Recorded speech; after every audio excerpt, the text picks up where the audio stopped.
We'll see this kind of thing in Tiananmen Square. You get the screens, you get the Communist Party loudspeakers in the screens, you get these kinds of displays, and this isn't going to come into your little office anytime soon, but it does show that things are getting bigger, sharper, more visual, as the culture in some ways gets less literate. You look at that blue that I just showed and you think, what does that remind me of? A bit of the Olympic Games. And here's the company, Crystal Digital Technology, 2,500 employees that are doing the displays not only for the Shanghai Expo right now, but also for the Olympic Games. They got offices in London. Where did I read about this? In China Daily. How many of you read China Daily? Hands up. Preparing for the future. Well, it's got 1 million readers in English. How many of you read the Hindu? 1 million readers in English. On the web, do I believe what they say? No. Do I believe the Sun? No, I don't. Check it out. Read more widely. Because they are following us in China Daily a lot more than you are following them. So, and it's free. So, you read it, you collect it, you suspect it, and you know who's going to run the Olympics displays in 2 years' time. So displays are going to get bigger. About 40% bigger, actually, high-definition TV over the internet. And if you don't believe me, take a look at this mobile phone by Toshiba. It'll give a slideshow like I'm giving to you now. And if you don't believe that, you go to the US Patent Office and you find this patent filed by Infosys, the Bangalore-based Indian company, 2007. It's for a mobile chip that will project in 3 dimensions. So when you take the train to Telford in a few years' time, all the kids will be playing you 3D movies of what they were doing in their bedrooms the night before. The Daily Mail will have a fit, the regulators will move in. I'm telling you, I'm 99% confident about all of that. I'm also confident that we can handle it, actually. So collect and suspect. And here's some forecasts that I think are important, which is mobile advertising, mobile marketing. The numbers may not be entirely right, but e-marketer is worth a look at. And, in location-based services, tell me a restaurant that's nearby. I'd like an alert on that coming to my mobile. That's really going to grow. So getting the numbers, reading widely. Second point, when we look at climate, it's very easy to rush to conclusions that all of those people at UEA, University of East Anglia, were swizzling the results on climate. Really, there's no problem. Actually, there is a problem. Not that much of a problem tomorrow, but in the medium term, there's a bit of a problem, which we can fix. And then you sling mud at the people like Pakari, the head of the Intergovernmental Panel on Climate Change. It's easy to sling mud at all his business interests. It's easy to sling mud at the UEA people for concealing their emails. But what nobody's actually done is read the IPCC reports, because they're so long and boring. If you read those reports, you'll find that technology has very little role to play in their solutions to climate change. It's all about how you've got to fix your lifestyle. Cycle to Telford the next time you come, and all of that kind of rubbish.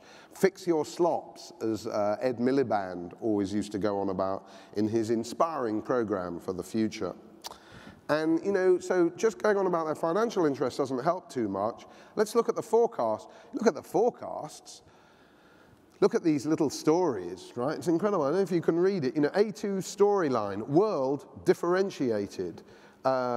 Governance, what the hell does that mean? Self-reliance with preservation of local identities, Telford man, and so on. B2 storyline, this is how they think about the world economy, these climate scientists, for the year 2100.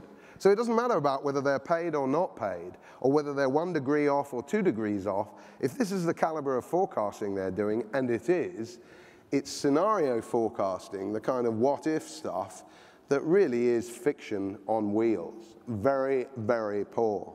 So that's the reason I don't like the IPCC. I think there is a problem with climate. I think they've totally exaggerated it. And I also think that we can fix it. Not by changing our lifestyles, but by something old-fashioned, which would be new right now, engineering, science, technology, and that kind of stuff.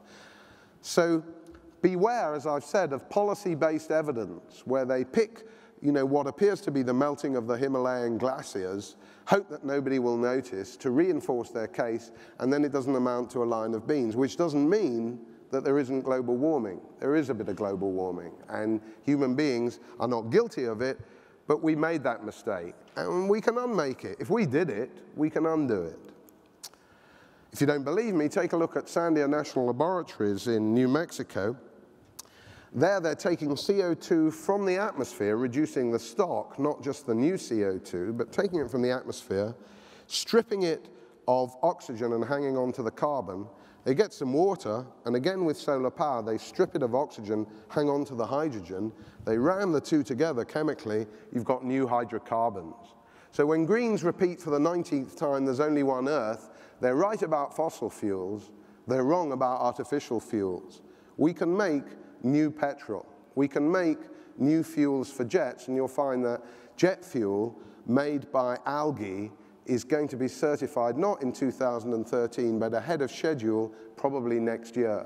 That's carbon neutral, or largely carbon neutral jet fuel. So don't feel aggrieved about flying to Telford the next time you try. Just don't land there. Okay. Alrighty, well, now the next thing is watch out for the Wall-E metaphors about the future. The network society.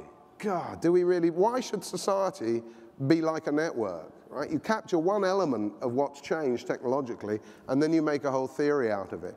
Why should we believe in the knowledge economy when, nobody knew anything about Bernie Madoff, right? And if any of you can seriously define what a collateralized debt obligation is, then I'll believe in the knowledge economy. But until that time, I won't. And the third thing is really, don't judge a book by its cover. So Vince Cable yesterday was saying, he was all in favor of blue sky science, although he wanted to screen out mediocrity. Very interesting idea coming from Vince Cable. Do they really believe in blue sky science? Well, what's this got to do with it? What's this got to do with politics in Britain? Actually, quite a lot, because if you look at the coalition program published in May, and here they are, blue, red makes green, or something like that, it's what they say. It's a key plank in their 36-page program. A carefully managed and science-led policy of badger control is really important to them. You think, 36 pages, they've got to spend some time on badgers. They're very interesting. They must really believe in science. You have a look at how much they believe in science, let alone blue sky science, and how much they believe in spending cuts and taxation to bring about growth in this country, then you really don't judge a book by its cover. When Vince Cable says, I believe in blue sky science, except I'm going to introduce some cuts right now, then it's the cuts that are important, not his commitment to science. If you read the books, if you do that research, you can find out who's on the level and who's not on the level. So avoid these silly metaphors. The future is not a pendulum, it's not a cycle, it's not a wave. All of that's from physics. Why should society be anything like the sea or be anything like a network? What we want is the truth. All I want is the truth, said this guy.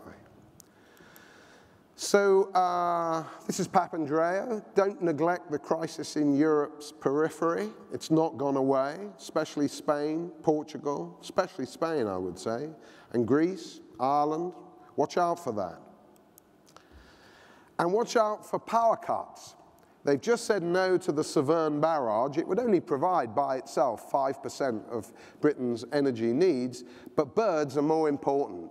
Right? Our feathered friends, they've had a terrible time of it. And our energy needs and you having the lights on in your firms, that's not important. Chris Hooner says he's in favor of nuclear power. Well, if you're reading the headlines, why did they refuse to lend £80 million, it's about 8 houses in Mayfair, to Sheffield Forgemasters as soon as they were elected? If you think he's really in favor of nuclear power, without a subsidy, he says, although solar power, all of 3,000 panels were put up in Britain just last month, that doesn't enjoy a subsidy, only £8 billion worth of subsidy for the middle classes. But nuclear power, no, we can't do that. Here's the gap